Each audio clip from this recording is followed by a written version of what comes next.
Hi, my name is Lauren Paulus, and I'm an immigration attorney and the owner of Paulus Immigration. Today I want to talk a little bit about the provisional waiver and the new changes to the provisional waiver that came out with the November 20th, 2014 executive action on immigration. We're going to talk about what a waiver actually is, what the requirements are to request a provisional waiver, and how you can begin gathering documentation to submit with your application. So first, what is a provisional waiver? To discuss that topic, we need to talk a little bit about the law that has to do with waivers to give you a better understanding of why we need waivers and how to apply. So, oftentimes an individual will enter the United States without inspection. That means that they came in somewhere besides a U.S. port of entry, or they came in without presenting documentation, or something along those lines where they were not inspected by an immigration officer when they came in. When that happens, if the individual stays in the United States for more than 180 days and then returns to their home country, they incur a 3-year bar to admission back into the United States. And if they stay in the United States for over a year before going back to their home country, or really before leaving the United States, they incur a 10-year bar to admission back to the United States. This is a problem because often people who live in the United States out of status, who entered without inspection, end up later having a basis to apply for permanent residence. Perhaps their parents became permanent residents or U.S. citizens and want to apply for them, or they marry a U.S. citizen or permanent resident who wants to apply for them as well. The problem is that when the family member makes this petition on behalf of the individual who entered without inspection, that individual has to do all of their visa processing at the consulate in their home country. That's because they never entered the United States with inspection by an immigration officer, so they can't just change status in the United States. They have to leave. And upon leaving, they incur that 3 or 10-year bar. So what does this have to do with provisional waivers? Well, before 2013, we didn't have provisional waivers. We just had waivers. And a waiver, if granted, waives the 3 or 10-year bar and allows the person to re-enter the United States with an immigrant visa. In 2013, President Obama announced the provisional waiver, which allowed parents or children and spouses of U.S. citizens to apply for their waiver from within the United States. And then in this recent executive action, he added children and spouses of permanent residents to that group who could apply for their waiver from within the United States. So the benefit of being able to apply for the waiver from within the United States is that the individual can stay in the U.S. while the waiver is pending and being processed. Before 2013, they would have to wait abroad at the consulate, and that could take a year or more for the waiver to be processed, and that whole time they were separated from their families and had to just wait outside the United States. Now they can apply for the waiver from within the United States and wait here while it is processed. And then, once it's approved, they can go to their interview at the consulate in their home country knowing that they have a much higher probability that their visa is going to be approved and they will be able to come back within a matter of weeks. So, what are the requirements to apply for a provisional waiver? The first requirement we touched on briefly in our last section, and that is that the individual must either be the spouse or the son or daughter of a U.S. permanent resident or U.S. citizen.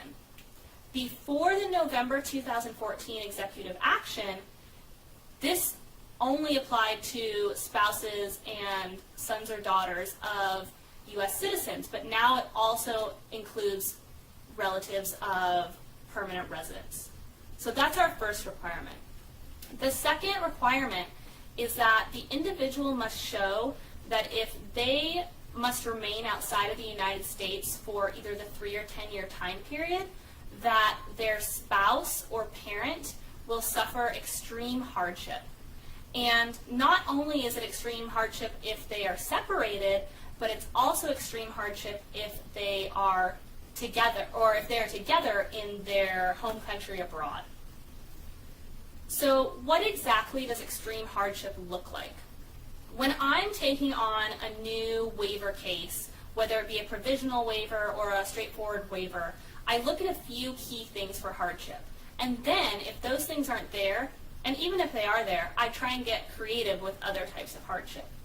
So the main thing is medical hardship. Does the qualifying relative, the spouse or parent, have any medical conditions? Even if they aren't serious, that can be a basis for starting the hardship argument. What about financial concerns? Do the qualifying relative, spouse, or parent depend on the immigrant individual to help support them? Or maybe the immigrant individual doesn't work, but he or she is responsible for all the child care in the home so that the spouse can work and earn money for the family. And if that individual were gone, the spouse wouldn't be able to work as many hours, or would have to pay a very expensive cost for child care, that kind of thing. So that's the financial argument. And then we also look at the emotional argument. Do the qualifying relatives have any sort of emotional issues, mental health issues? Have they suffered from situations of separation in the past? Are they particularly close to the immigrant?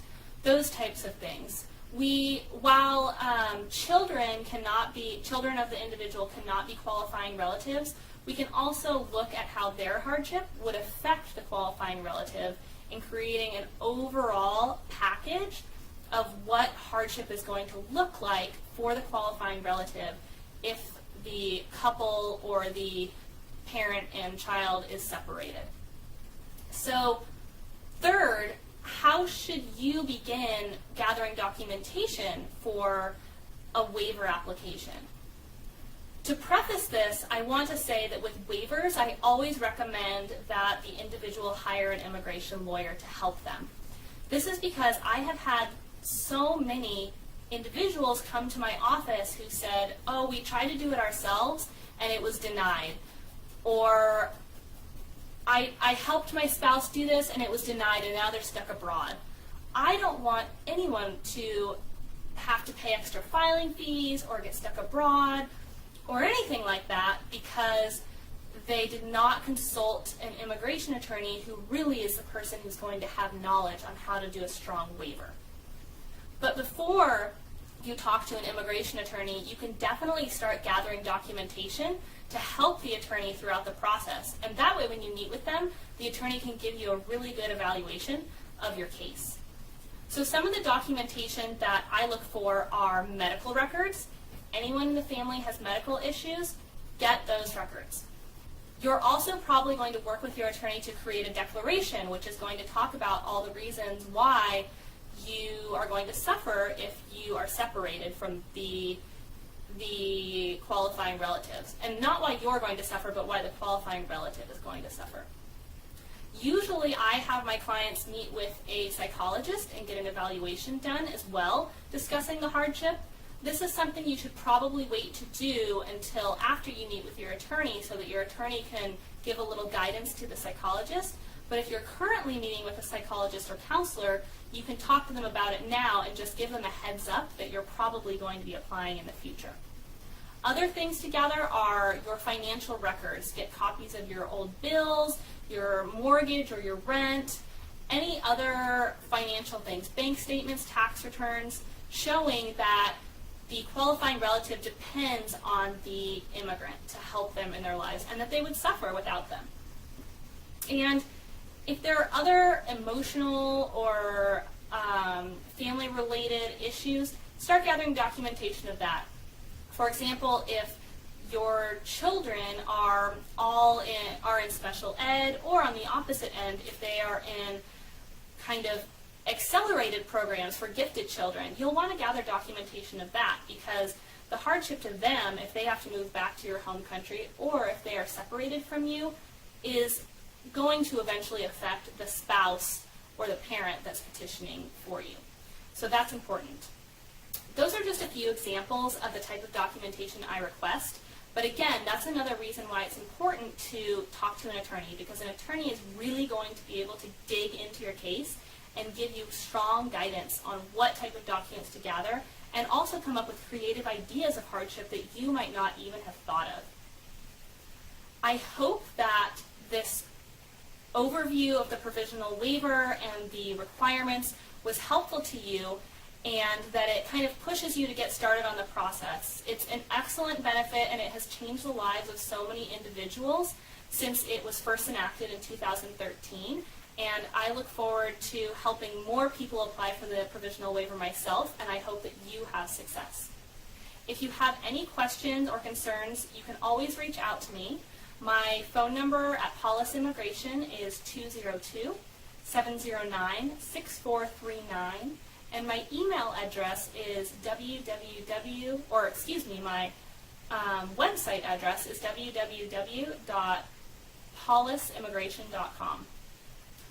Thank you and good luck.